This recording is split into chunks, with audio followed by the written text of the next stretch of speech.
Hello everyone. Well, my neighbor used to work for the railroad, and I learned a lot of interesting things. He broke out a 50 caliber ammo can with a bunch of locks in it, and this one's on loan. He's letting me mess with it because it's kind of a disc detainer type of lock. I've never seen one of these before. He says like a switch lock. And he said they use these too, which are lever locks. And he gave me that one and the American S10 that I opened. I showed him how to open all of them that he did. I sat there and opened all of them up. Just grabbed my octopus rake and rocked them open, basically. I single pin picked one just to show him. But he gave me this other one also. And it's a Union Pacific Railroad. I don't know if it's glare is in here. I have to get through the viewfinder. And I'll have to remember what this other one is, but I think it's another one, MPNM, another railroad company. And up here is the date code, RFI, which I'll look up and put in the description later on. But I looked at his oldest lock was like Series 10s. His oldest lock was like 1979, April of 1979. I looked up the date codes on all of them, and it's pretty interesting. Most of them were keyed with, like, some of them would put that on there, and other ones would have, like, this one has a diamond, which apparently is for another type of railroad. And all of the keys for that particular railroad are keyed alike. So if you got one of these keys here, fits one of these, it fits all of them. And that's why he tried to sell some keys up on eBay, and they said they don't want them sold like that because it's like a big security risk or something like that. Anyway, they he took his one. He had some keys, and he took the keys he had, and on the, I think it was like probably 10 Series 10 locks, they all opened, the ones except for the Union Pacific ones were different from the ones with the diamonds. And sorry, it's chain rattling. But since this guy here is on loan, it's a massive beast. It just says made in USA and that it's patented and everything. And he's got the keys for it. I haven't, I haven't taken a key off yet or used it because this is a zip tie, and I don't want to break that. So if I pick this open, then I would be able to return that. And of course, I got another zip tie, but still, I'd like to try to pick this thing. And the only stuff that I've got is this is like a bottom of the keyway tensioner, disc detainer type of lock. And this is the other Chinese one. This one is the top of the keyway. And those are my only two weapons of choice on this thing. And I haven't done any preliminary testing of this at all. So I don't know if any of this is even possible. But those gates look pretty big if you look at this key. You gotta have something probably fitting in that kind of triangular keyway down there, and then you lever probably pretty strongly to get this one warding in a rotating fashion, to go past it. But I don't know if you can see in here, there are fairly large like gates and stuff in there. It's interesting. I doubt if I'm going to be able to open this on the camera for you. I just want to show everyone what this is. Let's see what it says up on here. Oh, it's a idiot me. It's a Sergeant and Greenleaf. What a dummy. Union Pacific Railroad. 02. So, I doubt if I'm going to get into a Sergeant and Greenleaf with a Chinese disc detainer, but you never know. I'm willing to give it a shot someday, but probably not today, not on this camera. At the end, we'll save it for a giggles type of thing. But I've been wanting to get into lever locks. I just don't have any picks or tension tools or anything for these, and from the width, there's even a crack down here. From the width of this thing, it's probably only a 1, 2, maybe a 3 or a 2 lever padlock, but this is what they used up modern times. They were using these things, and then they switched over to the Series 10 American, other chain rattler. But this one would be fun to open because he doesn't have any keys for this, and the ones that he do have, the skeleton type keys, this stanchion or whatever is pretty big. It's bigger than what he needs for that, but definitely secure.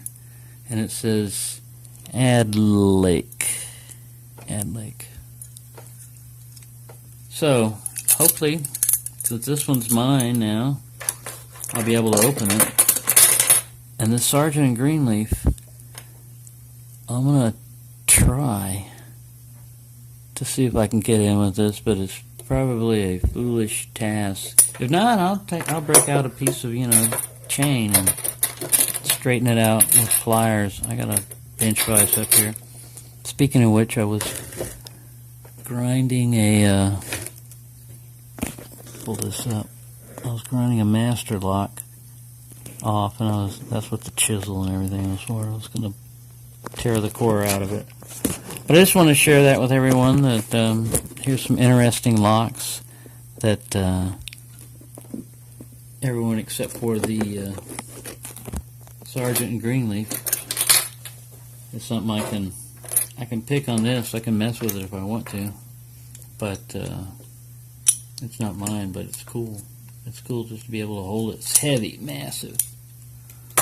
I'd say in weight probably a couple of pounds, or a kilo. European measures. It's heavy. I don't know what this little brass piece is here on the bottom for, but it sticks out a lot. Patented. Made in USA. Patented. Pretty cool lock. Oh, let's see what the key says. Union Pacific Railroad. And then a 102. Pretty cool. I mean, just to, have something like this in your hand and to mess with. I doubt if I'll be able to open this way beyond my skill level, probably, but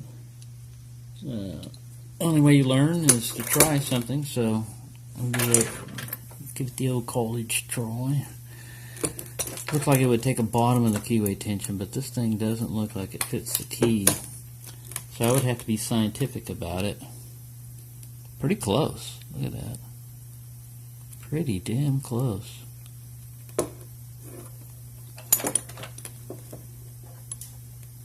If you can see that.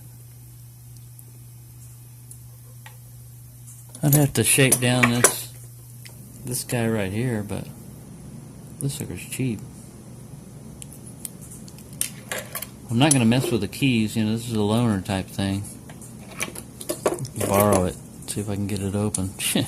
Surprise. I have a Sergeant Greenleaf combination lock hiding around here somewhere, but I can't find it right now. It's my only other military lock.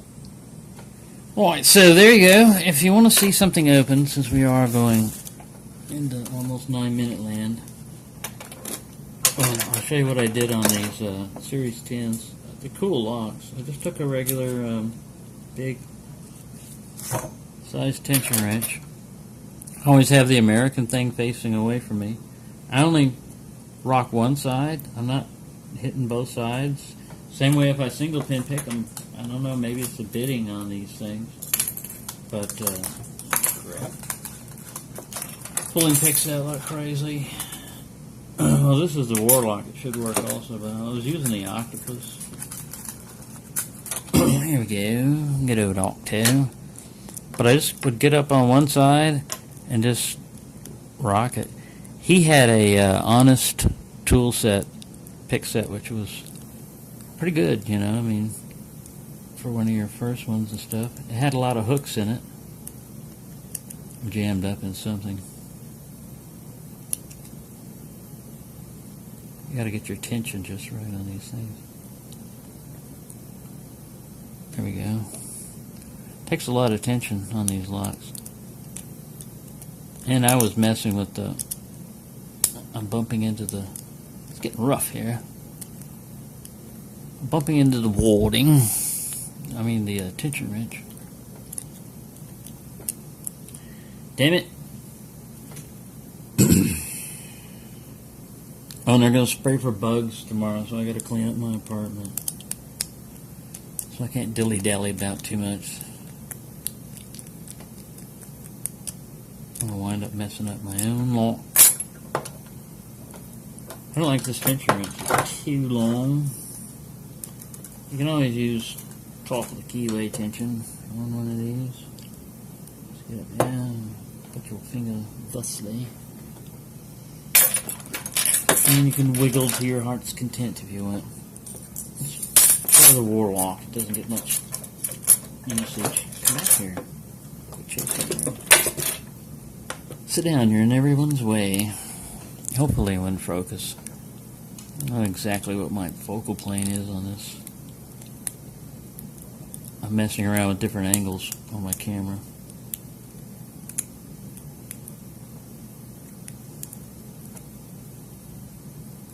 I wasn't using the Warlock last time. It's got a weird hump in it. I can use it as a single pin pick. Ooh, I broke it off. Look at that. Well, jolly good show, mate. There's a piece of it right there. Well, that was good for something. Breaking that Warlock right off. This middle hump. That was due to my incompetence, getting a little heavy-handed there. So there you go. That's how you break picks. That was a bonus feature of this particular one, is how to break picks. Get a little carried away with it, especially on like warded locks. You have to have heavy tension on the wrench, but you don't have to have heavy tension in the keyway. And I was getting a little carried away.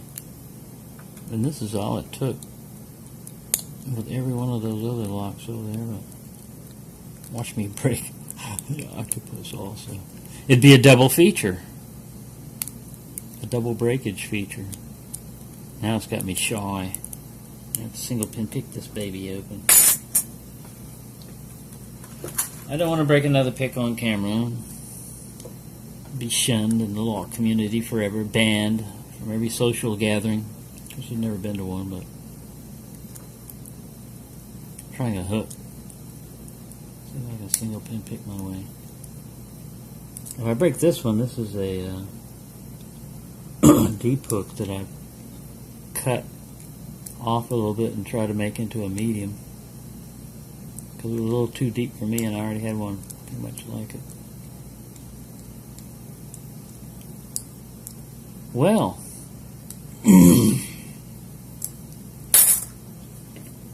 this is running a bit long, 13 minutes.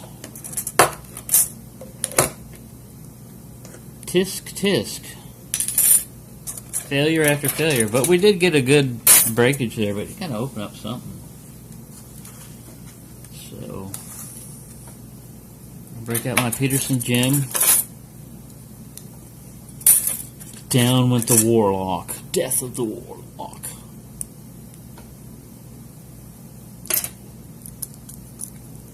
No wizardry and sorcery involved, usually.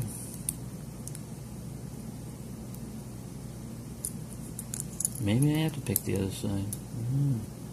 Oh, I'm holding it wrong. Idiot. And how to be an idiot. Ooh, and I just dropped my tension wrench. There we go. I found it. There we go. I've got it right here. This one has gone a bit long.